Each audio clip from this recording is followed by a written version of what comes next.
चलिए, प्रधानमंत्री नरेंद्र मोदी 2 दिवसीय सिक्किम दौरे पर है। आज वो राज्य के 50वें स्थापना दिवस समारोह के समापन कार्यक्रम में शामिल होंगे और 4000 करोड़ से अधिक की परियोजनाओं का शिलान्यास करेंगे।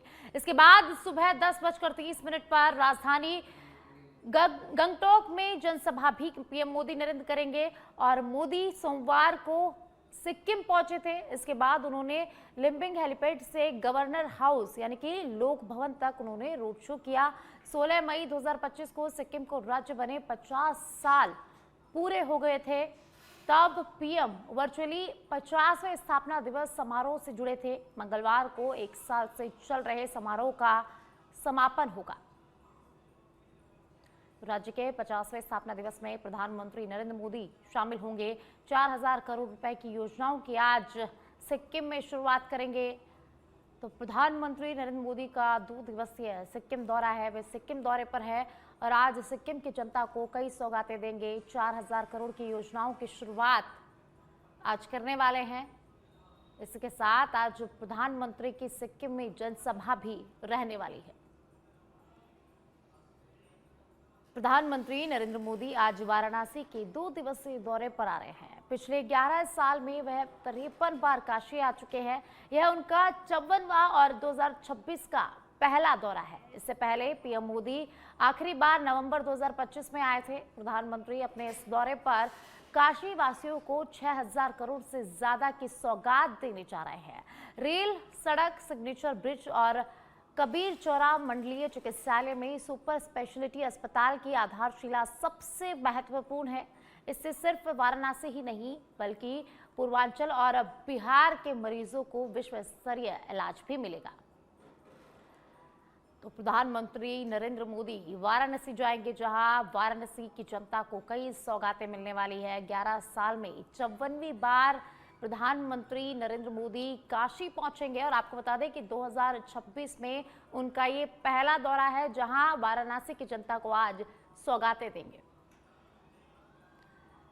चलिए आगे बढ़ेंगे। पश्चिम बंगाल में 29 अप्रैल को 142 सीटों पर वोटिंग हो रही है। दूसरे चरण की वोटिंग के लिए प्रचार सोमवार शाम को खत्म हो गया।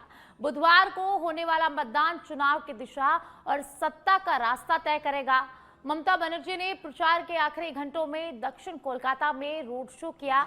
सुकांत सेतु और गोपाल नगर क्रॉसिंग तक समर्थकों की भीड़ के बीच 6 किलोमीटर लंबे रोड शो में ममता पैदल चली है। इधर केंद्रीय गृह मंत्री अमित शाह ने बेहाला में एक जनसभा में कहा कि बंगाल में विधानसभा चुनाव के बाद भी केंद्रीय बल कम से कम 7 दिन तक तैनात रहेंगे। उन्होंने कहा कि 29 अप्रैल को मतदान करें, गुंडों से डरने की जरूरत नहीं है। चुनाव आयोग ने व्यापक सुरक्षा व्यवस्था की है। भले ही भाजपा सत्ता में आए, केंद्रीय बल यहां 7 दिन तक बने रहेगा।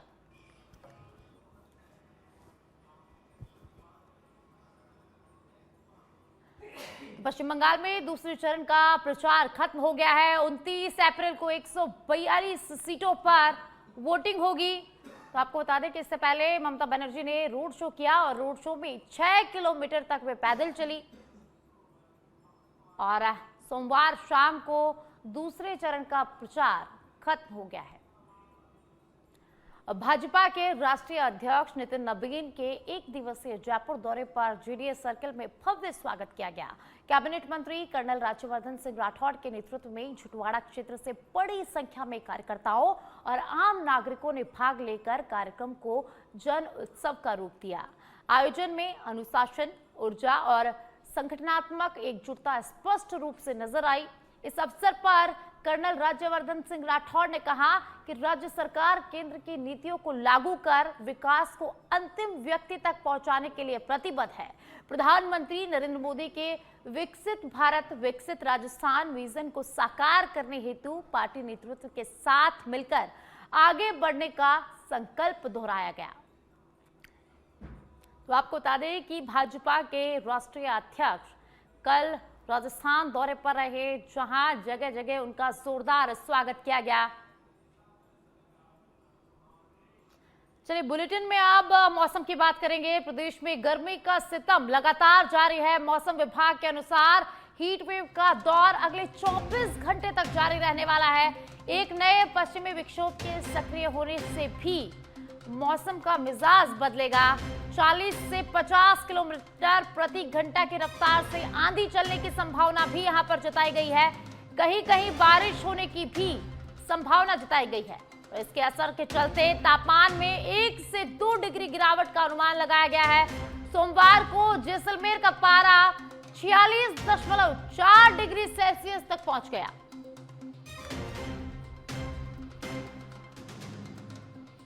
तो मौसम विभाग ने अलर्ट जारी किया है। कहीं कहीं बारिश होने की संभावना जताई गई है।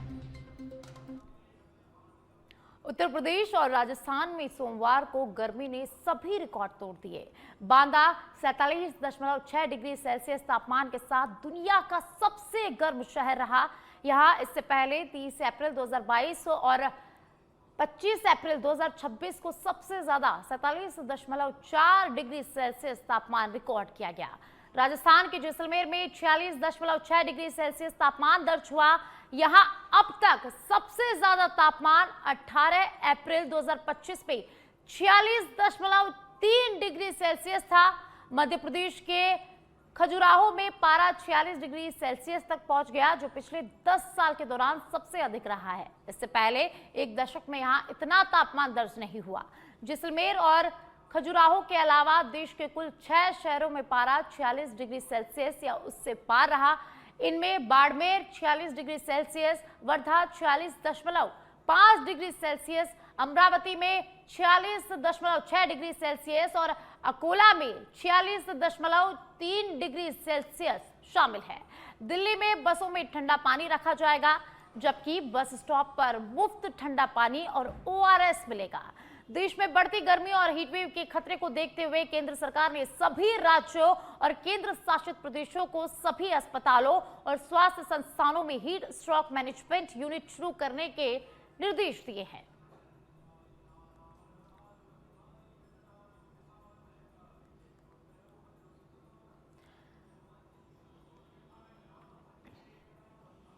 ईरान के विदेश मंत्री अब्बास अरागची मंगलवार को रूस की अपनी यात्रा खत्म करने के बाद इस्लामाबाद पहुंचे।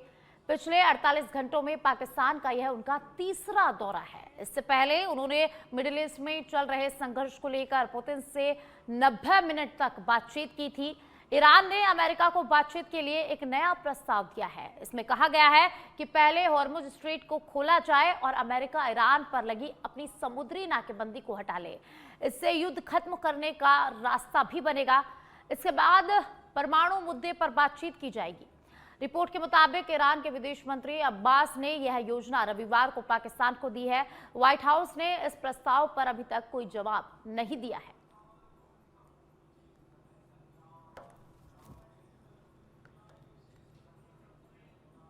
सिरोही से बड़ी खबर है, जहां सिरोही में एसीबी की बड़ी कार्रवाई हुई है।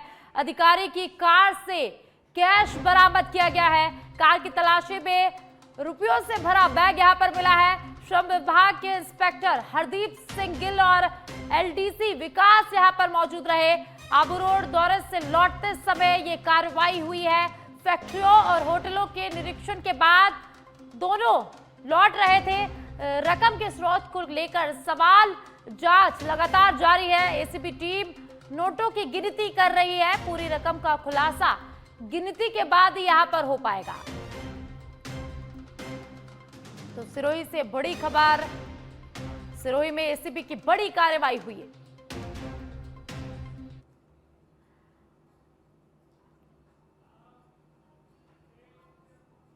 कोटा जिले के इटावा क्षेत्र में भीषण गर्मी के बीच आगजनी की घटनाएं लगातार बढ़ती नजर आ रही है।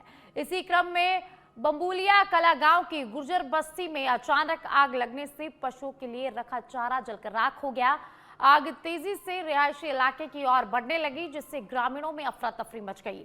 सूचना मिलते ही इटावा नगर पालिका की दमकल मौके पर पहुंची और फायरमैन कौशल मीना के नेतृत्व में टीम ने कड़ी मशक्कत कर आग पर काबू पाया। समय रहते आग को नियंत्रित कर लिया गया है, जिससे बड़ा हादसा यहां पर टल गया। घटना के बाद ग्रामीणों ने राहत की सांस ली।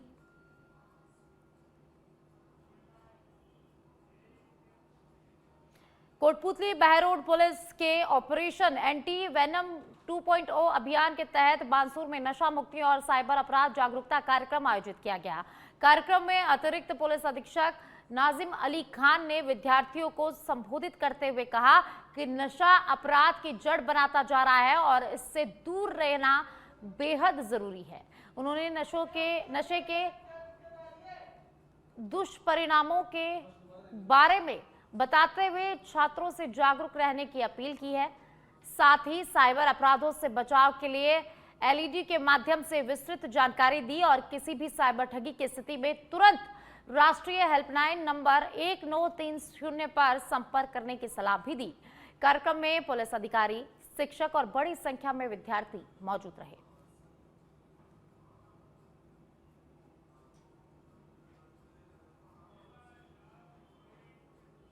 सिरोही जिले के आबूरोड शहर के घोसी मोहल्ला क्षेत्र में एक सूने मकान को निशाना बनाते हुए अज्ञात चोरों ने बड़ी चोरी की वारदात को अंजाम दिया। पीड़िता माया टेकवानी के अनुसार वे 21 मार्च को घर बंद कर बाहर गई थी और 25 अप्रैल को लौटने पर घर के ताले उन्हें टूटे हुए मिले। चोर वेंटिलेशन तोड़कर अंदर घुसे और अलमारी से नकदी, सोने चांदी के जेवर, कपड़े और अन्य कीमती सामान चुरा कर ले गए। साथ ही बैंक पासबुक, आधार, पैन और अन्य महत्वपूर्ण दस्तावेज भी यहां पर चोर ले गए। चोरी हुए सामान की कीमत करीब 4 लाख रुपए बताई जा रही है। पुलिस ने मामला दर्ज कर लिया है और जांच शुरू कर दी है और आसपास से सुराग लगातार जुटाए जा रहे हैं।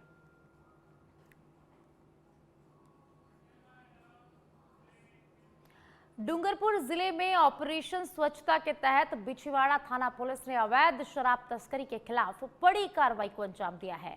मुखबिर की सूचना पर तलैया गांव के पास की गई नाकेबंदी के दौरान पुलिस ने 2 संदिग्ध कारों को रुकने का इशारा यहां पर किया, लेकिन तस्कर नाकेबंदी तोड़कर फरार हो गए। पुलिस ने पीछा किया तो तस्कर गांव की गलियों में कारें छोड़कर अंधेरे का फायदा उठाते हुए झाड़ियों के रास्ते भाग निकले। पुलिस ने दोनों कारों को जब्त कर लिया है, तलाशी ली है, जिनमें 54 कार्टन राजस्थान निर्मित अवैध शराब बरामद की गई है, जिसकी कीमत 3.50 लाख रुपए बताई जा रही है। पुलिस ने मामला दर्ज कर लिया है। तस्करों की तलाश लगातार की जा रही है।